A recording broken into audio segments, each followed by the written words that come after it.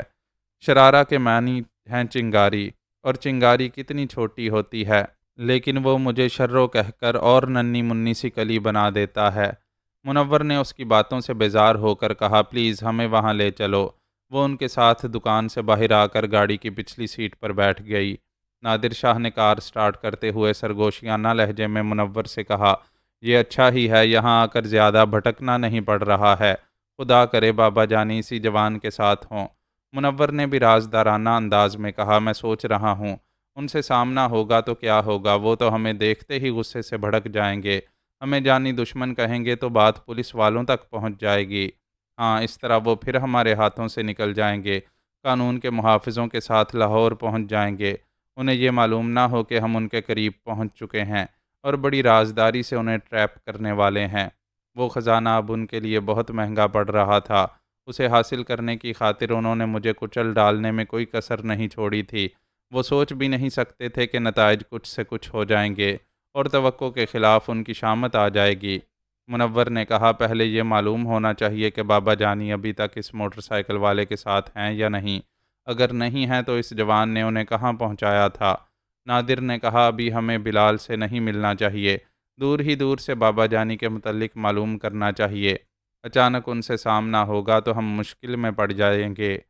ایسے وقت وہ شرارہ سے کام لے سکتے تھے، میرے متعلق معلومات فراہم کرنے کے لیے وہی مخبری کر سکتی تھی۔ انہوں نے ایک جگہ کار روک دی، سر گھما کر پچھلی سیٹ کی طرف دیکھا تو وہ فوراً ہی پرس میں سے آئینہ نکال کر اپنے میک اپ کا جائزہ لیتے ہوئے بولی، میرے ساتھ یہی ہوتا ہے، راستہ چلنے والے چلتے چلتے رک جاتے ہیں، پلٹ کر مجھے دیکھنے لگتے ہیں، ہائے کتنا اچھا لگ رہا ہے، تم نے مجھے دیکھنے کی خاطر گاڑی روک دی ہے، ذرا آگے لے جا کر روکتے، ادھر سناٹا ہے۔ منور نے کہا، ذرا چپ ہو جاؤ، ہمیں بھی کچھ بولنے دو۔ بولنے کے لیے تو بہنیں اور بیٹیاں ہوتی ہیں، ہم تو محض تولنے کے لیے ہوا کرتی ہیں۔ ویسے کوئی بات اٹک رہی ہے، کوئی اور معاملہ ہے تو بولو۔ منور نے جیب سے ہزار ہزار کے 5 نوٹ نکالتے ہوئے کہا، ہم ابھی تمہیں 5,000 دیں گے۔ وہ خوشی سے کھل گئی، تالی بجانے کے انداز میں ہتھیلی پر ہتھیلی مارتے ہوئے بولی، تو یوں کہو نا پوری رات رہنے کا ارادہ ہے۔ وہ دونوں سالے بہنوئی تھے، اس بات پر جھینپ گئے۔ منور نے کہا، کیا مشکل ہے، ہم کہنا کچھ چاہتے ہیں اور تم سمجھتی کچھ ہو، پہلے ہماری پوری بات تو سن لیا کرو۔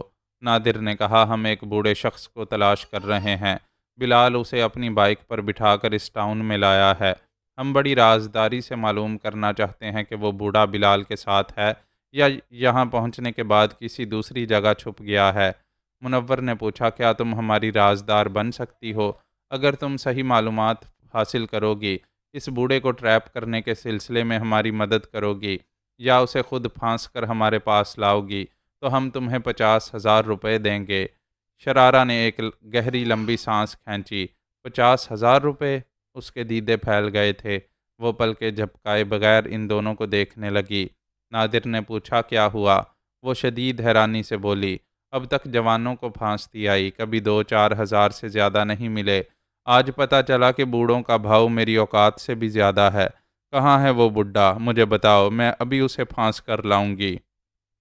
دیکھو جلدی میں کام بگڑ جائے گا، وہ بیمار ہے، کمزور ہے، ہڈیوں کا ڈھانچہ ہے، پھر بھی آسانی سے ہاتھ نہیں آئے گا، کچھ چالاک ہے، کچھ قسمت کا دھنی ہے، ہمارے ہاتھ آتے آتے نکل جاتا ہے۔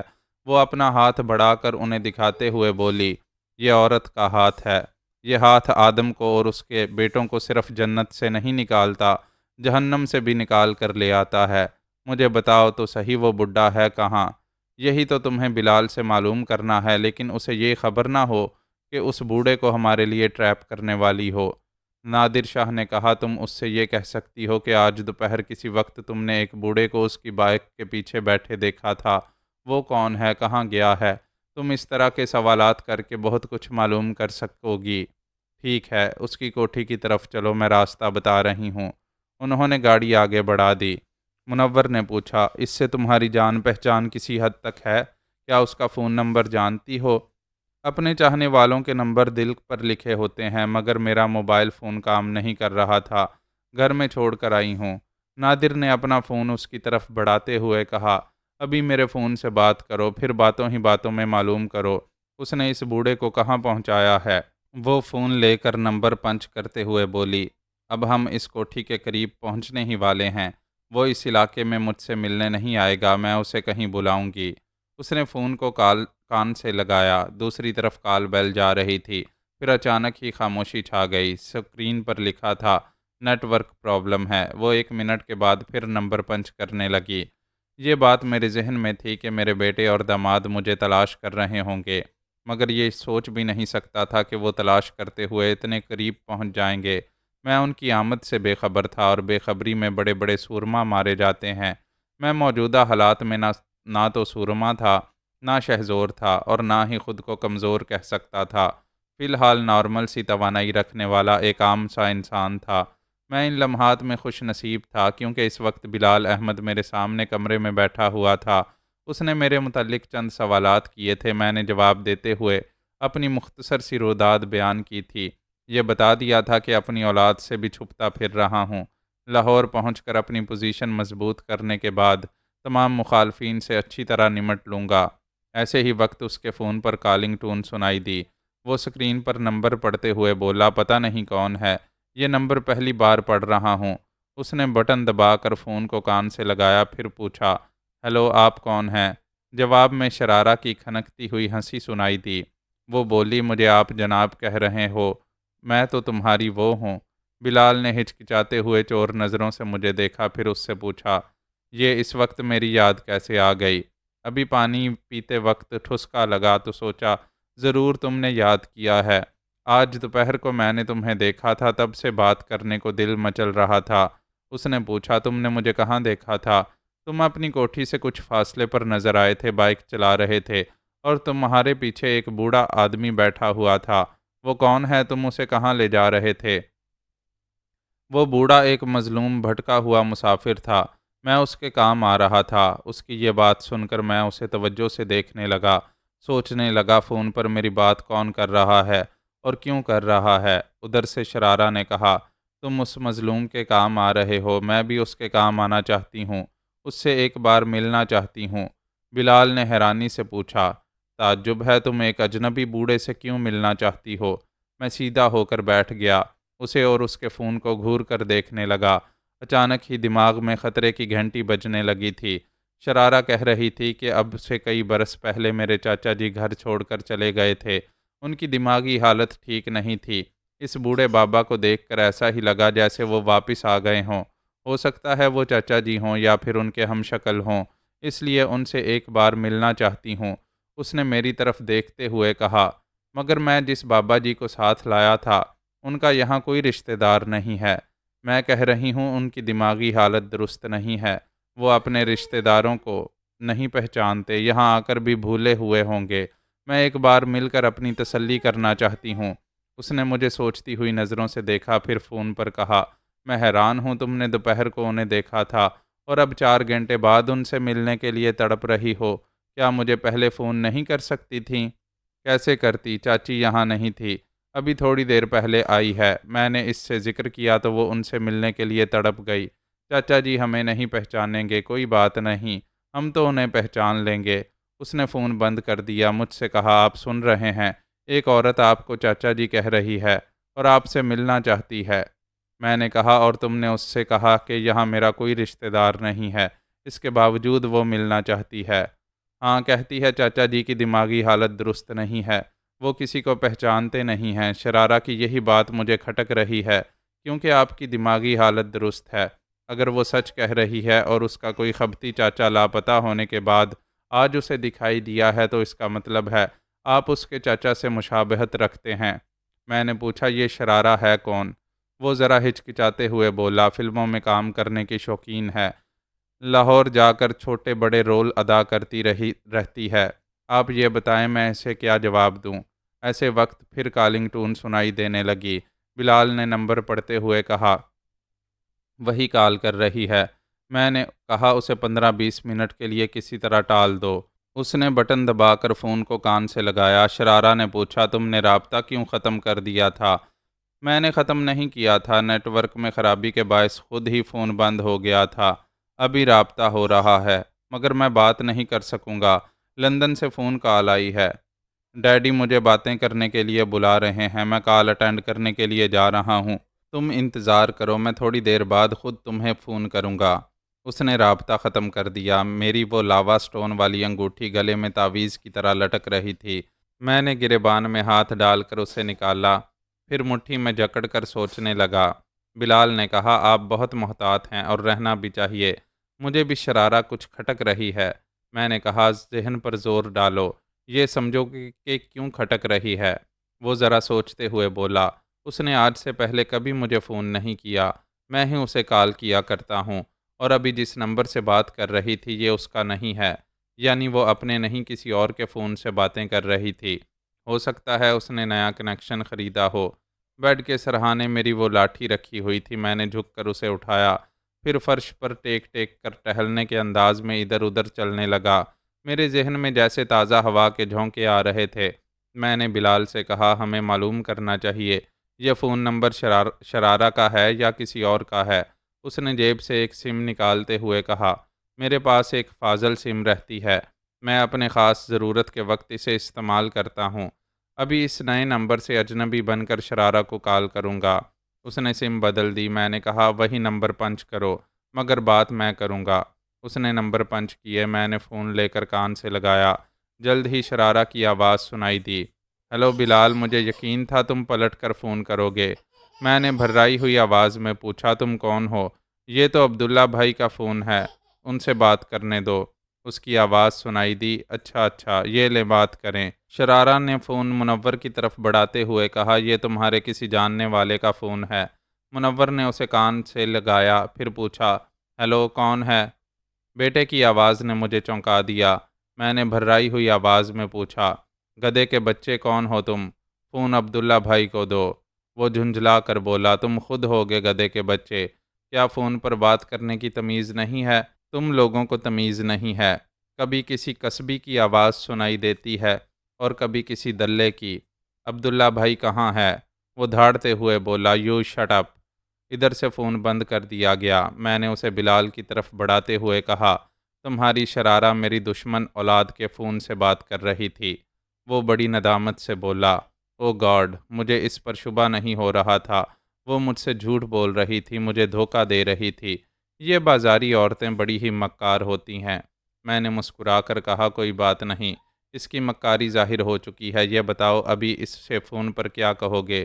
وہ نفرت سے بولا، جی چاہتا ہے خوب گالیاں دوں، کبھی وہ سامنے آئے گی تو اس پر تھوک دوں گا۔ غصہ کرو گے تو کام بگڑ جائے گا۔ میں چاہتا ہوں میرے دشمن ہمیشہ کی طرح اپنا کھیل کھیلتے رہیں، لیکن مجھ تک کبھی نہ پہنچ پائیں۔ انہیں پھر ایک بار زبردست نقصان پہنچنا چاہیے۔ آپ کی روداد سننے کے بعد یہ کہہ سکتا ہوں کہ اس بڑھاپے میں جوانوں جیسی بازی کھیل رہے ہیں۔ کیسی ناقابل یقین بات ہے کہ بڑھاپے، بیماریوں اور کمزوریوں میں مبتلا رہنے کے باوجود تمام مخالفین کو مات دیتے آ رہے ہیں۔ آپ ہی بتائیں، مجھے شرارہ سے اس وقت کیا کہنا چاہیے؟ آپ دشمنوں کے خلاف کیا کرنا چاہتے ہیں؟ میں اس سلسلے میں بھرپور ساتھ دوں گا۔ میں نے فون پر اپنے وکیل رضا قریشی کے نمبر پنچ کیے، پھر رابطہ ہونے پر کہا، قریشی صاحب، یہاں حالات اچانک ہی بدل گئے ہیں۔ اس نے پوچھا، سر خیریت تو ہے؟ ابھی تک تو خیریت ہے۔ میرا ایک بیٹا منور یہاں پہنچا ہوا ہے، پتہ نہیں وہ تنہا ہے یا اس کے ساتھ کچھ اور بھی ہے۔ بہرحال آپ ادھر نہ آئیں، خام خواہ ان کی نظروں میں آئیں گے۔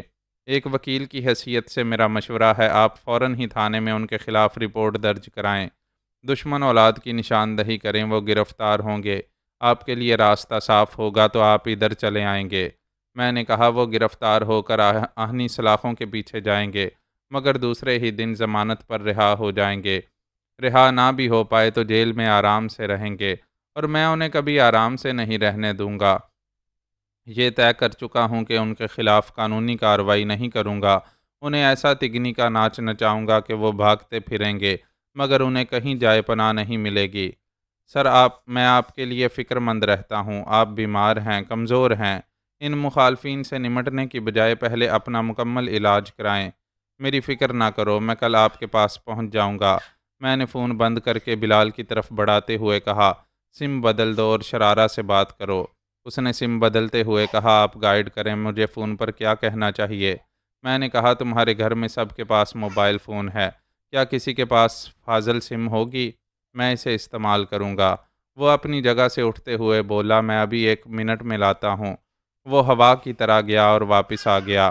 ایک موبائل فون میری طرف بڑھاتے ہوئے بولا، یہ بالکل نیا فون ہے، میں نے اپنے ایک دوست کو گفٹ دینے کے لیے خریدا ہے، آپ اسے استعمال کریں، اس کے لیے دوسرا گفٹ خرید لیا جائے گا۔ میں نے اس کا شکریہ ادا کرتے ہوئے کہا، اب شرارہ سے بات کرو، اس سے ایک ذرا باتیں بنانے کے بعد میرا یہ فون نمبر بتا دو۔ میں نے اسے سمجھایا کہ شرارہ سے کیسی باتیں کرنی ہے اور اس کے ذریعے کس طرح میرے دشمن خوش فہمی میں مبتلا ہوتے رہیں گے۔ اس نے میری ہدایات کے مطابق رابطہ کیا۔ دوسری طرف سے شرارہ نے چہکتے ہوئے لہجے میں کہا، میں جانتی تھی تم مجھے یاد رکھو گے، ضرور پلٹ کر فون کرو گے، تم بہت اچھے ہو، پلیز میرے چاچا جی سے مجھے ملوا دو، اتنا تو بتا دو وہ کہاں ہیں، میں خود ان سے ملنے چلی جاؤں گی۔ بلال نے کہا، دراصل بات یہ ہے کہ وہ بوڑھے بابا پتہ نہیں کیوں دنیا والوں سے چھپ کر رہنا چاہتے ہیں۔ انہوں نے مجھے قسم دی تھی کہ وہ جہاں پہنچے ہوئے ہیں وہاں کا پتہ کسی کو نہ بتایا جائے۔ ایسے وقت منور پچھلی سیٹ پر شرارہ کے پاس آ گیا تھا، اس کے کان سے کان لگا کر بلال کی باتیں سن رہا تھا۔ شرارہ نے کہا، اگر میرے چاچا جی نے تمہیں قسم دی ہے تو میں بھی تمہیں اپنی قسم دیتی ہوں، مجھے ان کا پتہ بتاؤ۔ میں چاچی کو بھی نہیں بتاؤں گی، پہلے چپ چاپ ان سے جا کر ملوں گی۔ اس نے کہا، شرارہ مجھے افسوس ہے، انہوں نے اتنی بڑی قسم دی ہے کہ میں تمہیں ان کا پتہ نہیں بتاؤں گا، مگر ہاں ان سے تمہاری بات ہو سکتی ہے۔ منور نے شرارہ کو دیکھ کر اشارہ کیا کہ وہ راضی ہو جائے۔ وہ فون پر بولی، جب ان کا پتہ نہیں بتاؤ گے میں ان سے نہیں ملوں گی تو باتیں کیسے کروں گی؟ کیا ان کے پاس فون ہے؟ فون ہے تب ہی کہہ رہا ہوں، اگر وہ واقعی تمہارے چاچا جی ہیں تو ان سے باتیں کر کے انہیں ملاقات پر راضی کر لو، وہ راضی ہو جائیں گے تو خود ہی پتہ بتا کر اپنے پاس بلا لیں گے۔ چلو یہی صحیح، ان کا نمبر بتاؤ، مگر یاد رکھو اگر انہوں نے اپنے پاس نہیں بلایا تو میں تمہارے پیچھے پڑ جاؤں گی، تم مجھے ان کے پاس ضرور لے جاؤ گے۔ اگر وہ تمہارے چاچا جی ہیں اور وہ تمہیں پہچان لیں گے تو یقیناً بلائیں گے، خام خواہ میرے پیچھے نہ پڑو، نمبر نوٹ کرو۔ بلال نے میرے نئے فون کے نمبر بتائے، پھر رابطہ ختم کر دیا۔ منور نے وہ نمبر نوٹ کیے۔ نادر نے کہا، یہ بابا جانی کے پاس موبائل فون کہاں سے آ گیا؟ پھر انہیں کہیں چھپنے کی جگہ بھی مل گئی ہے، یہ بڑے میاں بہت پہنچے ہوئے ہیں۔ منور نے شرارہ سے کہا، یہ بڑے میاں واقعی پہنچے ہوئے ہیں، اگر تم انہیں شیشے میں اتار لو گی تو سمجھو آج ہی تمہیں 50,000 روپے مل جائیں گے۔ وہ آستین چڑھاتے ہوئے بولی، فکر نہ کریں، میں اتنی بڑی رقم حاصل کرنے کے لیے اپنی جان لڑا دوں گی۔ نادر نے کہا، منور بھائی، اگر بابا جانی شرارہ سے ملنے پر راضی ہو گئے تو ہمیں کیا کرنا ہوگا؟ ظاہر ہے یہ ان کے بتائے ہوئے پتے پر ملنے جائے گی، ہم دور ہی دور سے اس کا تعاقب کرتے ہوئے وہاں پہنچ جائیں گے، آگے بولیں کیا کرنا ہے۔ وہ ہمارے گلے کا پھندا بن گئے ہیں، انہیں ختم نہ کیا گیا تو ہم ختم ہو جائیں گے۔ منور نے کہا، اور اگر انہیں ختم کر دیں گے تو وہ خزانہ پتہ نہیں کہاں زمین میں دبا رہ جائے گا، مرتے دم تک ہمارے ہاتھ نہیں آئے گا۔ شرارہ شدید حیرانی سے چیخ پڑی، خزانہ؟ منور نے فوراً ہی اس کے منہ پر ہاتھ رکھا۔ دونوں کو اپنی غلطی کا احساس ہوا، وہ کوئی پلاننگ کرنے کی دھن میں روانی سے بولتے جا رہے تھے۔ ایسے وقت شرارہ کی موجودگی کو بھول گئے تھے۔ وہ اپنے منہ پر سے منور کا ہاتھ ہٹاتے ہوئے بولی، مجھے سن کر بھی یقین نہیں آ رہا ہے، اس بڈھے کے پاس خزانہ ہے، یعنی کہ وہ بہت دولت مند ہے۔ نادر نے کہا، خدا کے لیے چپ ہو جاؤ، کوئی خزانہ وزانہ نہیں ہے، اپنے کام سے کام رکھو، ہمیں ان کے پاس پہنچاؤ اور 50,000 روپے لے کر عیش کرو۔ وہ بولی، اب تو 50,000 پہاڑ کے آگے ذرہ لگ رہے ہیں، میں ایسی بھی نادان نہیں ہوں کہ تمہارے لیے پہاڑ کھودوں اور اپنے لیے چوہا نکالوں، بعد میں پچھتاؤں کہ کھودا پہاڑ اور نکلا چوہا۔ دونوں نے اسے گھور کر دیکھا، پھر کہا، چلو ہم 50 سے کچھ زیادہ دے دیں گے۔ وہ خوش ہو کر بولی، یعنی 50 لاکھ دو گے؟ نادر نے کہا، شٹ اپ، اتنا زیادہ پھیلے گی اور پھولے گی تو پھٹ جائے گی، ہم تجھے چیر پھاڑ کر رکھ دیں گے۔ اس نے دونوں کو باری باری دیکھا، پھر اپنی سیٹ پر تن کر بیٹھتے ہوئے بولی، آؤ مجھے اچھی طرح چیر پھاڑ کر رکھ دو اور اس کے بعد خزانے پر فاتحہ پڑھنا انہوں نے ایک دوسرے کو شکست خوردہ انداز میں دیکھا۔ پھر منور نے کہا، ٹھیک ہے، ہم تمہیں 1 لاکھ دیں گے۔ وہ بولی، نہ 1 لاکھ نہ 50 لاکھ، ابھی 10 لاکھ دو اور مجھ سے کام لو۔ ابھی ہم اتنی بڑی رقم کہاں سے لائیں گے؟ تمہیں اپنے ساتھ لاہور لے جائیں گے، وہاں تمہاری مطلوبہ رقم ادا کریں گے۔ تو پھر کل لاہور جا کر پہلے رقم لے آؤ، اس کے بعد میں تمہارا کام کروں گی۔ نادر نے جھنجھلا کر کہا، تم سمجھتی کیوں نہیں ہو؟ کل تک وہ بوڑھا ہمارے ہاتھوں سے نکل جائے گا۔ یہ تمہارا مسئلہ ہے، تم جانو۔ میری عقل نے سمجھا دیا ہے، تم دونوں کوئی نیک کام کرنے نہیں جا رہے ہو۔ میں تم پر 1 پیسے کا بھی بھروسہ کر کے نقصان اٹھاؤں گی۔ منور نے ایک گہری سانس لے کر نادر کو دیکھتے ہوئے کہا، یہ اچھی طرح سمجھ گئی ہے، ہم اس کے بغیر 1 قدم بھی آگے نہیں بڑھ سکیں گے۔ پھر یہ کہ ہماری رازدار بن چکی ہے، ہم نے اس کا مطالبہ نہ مانا تو یہ بلال کے ذریعے بابا جانی کو ہمارے بارے میں بہت کچھ بتا دے گی۔ شرارہ نے چونک کر کہا، ہاں مجھے یاد آ رہا ہے، اب سے پہلے بھی تم میں سے کسی نے اس بوڑھے کو بابا جانی کہا تھا، اب بھی کہہ رہے ہو، اس کا مطلب ہے کہ وہ تمہارا کوئی سگا ہے۔ ایسے بزرگوں کو بابا جانی یا دادا جانی کہا جاتا ہے۔ وہ بچپن سے مجھے بابا جانی کہتے تھے، اب بھی ہزار دشمنی کے باوجود بے اختیار مجھے اسی رشتے سے یاد کرتے تھے۔ انہوں نے شرارہ کے سامنے بھی کچھ سوچے سمجھے بغیر بے اختیار یہی کہا تھا۔ معزز ناظرین و سامعین، لائک، کمنٹس اور شیئر ضرور کریں۔ شکریہ۔